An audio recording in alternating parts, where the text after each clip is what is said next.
నమస్కారం. ఈరోజు పళని క్షేత్రంలో సుబ్రహ్మణ్యేశ్వర స్వామి వారికి కళ్యాణోత్సవం అంగరంగ వైభవంగా జరుగుతుంది.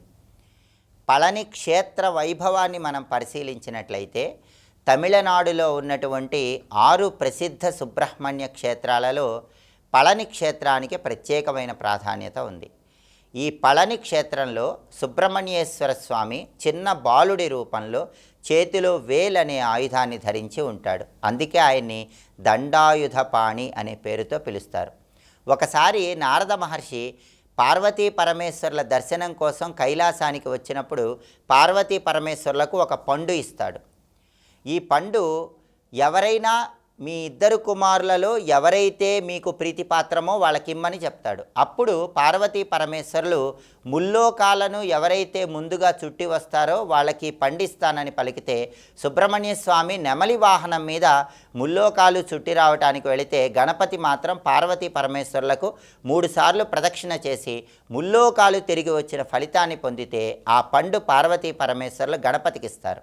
దాంతో సుబ్రహ్మణ్యేశ్వర స్వామి అలిగి భూలోకంలో ఒక కొండ మీదకు వచ్చి కూర్చుంటాడు.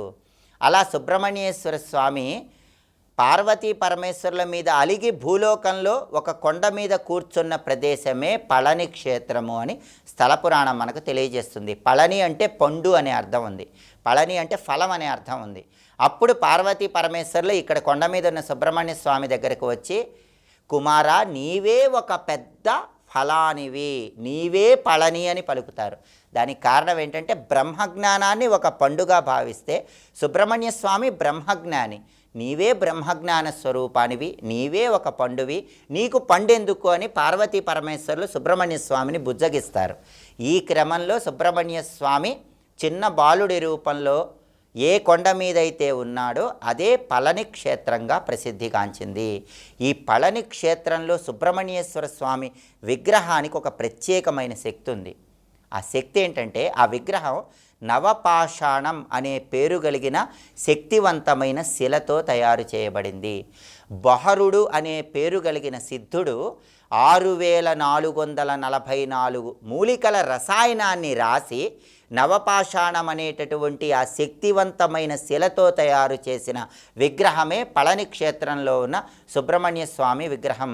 అందుకే పళని క్షేత్రంలో సుబ్రహ్మణ్య స్వామికి ఎవరైతే అభిషేకం నిర్వహించిన తర్వాత ఆ అభిషేక తీర్థాన్ని స్వీకరిస్తారో వాళ్ళకి ఎలాంటి అనారోగ్య సమస్యలు ఉన్నా సరే, ఎలాంటి దీర్ఘకాలిక అనారోగ్య సమస్యలు ఉన్నా సరే వాటన్నిటి నుంచి సులభంగా బయటపడటానికి ఆ తీర్థం సహకరిస్తుందని కూడా స్థల పురాణం మనకు తెలియజేస్తుంది. ఎందుకంటే వైజ్ఞానిక పరంగా కూడా అన్ని రకాలైన ఔషధియుక్తమైనటువంటి గుణాలన్నీ కూడా పళని క్షేత్రంలో సుబ్రహ్మణ్యేశ్వర స్వామి విగ్రహంలో దాగి ఉన్నాయి.